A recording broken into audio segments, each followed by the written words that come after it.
Today we will explore an easy way to secure particular elements in your PowerPoint slides using a newly introduced feature. Start by launching PowerPoint on your computer.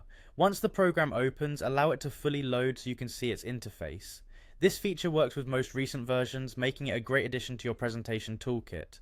After opening PowerPoint, look for the presentation you wish to modify. Open the file where you want to lock an object. It might be a slide that contains important information or graphics that require protection from accidental edits. Ensuring you have the correct file open is key and will save you time during your editing process. Locate the object within your presentation that you want to secure. This could be an image, text box, a graphic, or any other item you have inserted into your slide.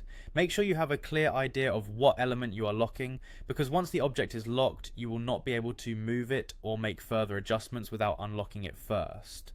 This locking feature is particularly helpful when you have spent time designing your slide layout and you want to ensure that the placement of a particular object remains unchanged during further edits. Once you have visually confirmed the object that needs to be locked, click on it. By selecting the object, you are telling PowerPoint that this is the element you wish to work on. This step is essential as it signals to the software which item will be affected by the subsequent locking action.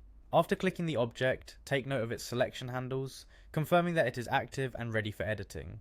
With the object selected, move your mouse pointer over the area of the object and perform a right click.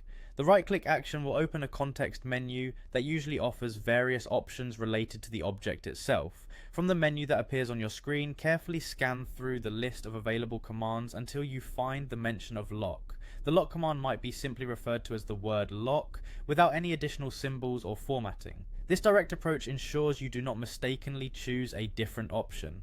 After identifying the lock option in the context menu, click on it to initiate the locking process. Once you click lock, the object will be secured in place. This means that it becomes fixed, reducing the chance of unintentional movement or resizing as you continue to work on your presentation. Locking your objects can be very effective, especially in complex slides where multiple elements are layered over one another. With this feature, you can work with more confidence, knowing that the design elements you have crafted so carefully will remain exactly where you intend them to be. By following these steps, you can easily take advantage of this new PowerPoint feature. It offers a straightforward and efficient way to protect individual elements on your slides. Happy presenting, and enjoy the improved control that comes with locking your objects.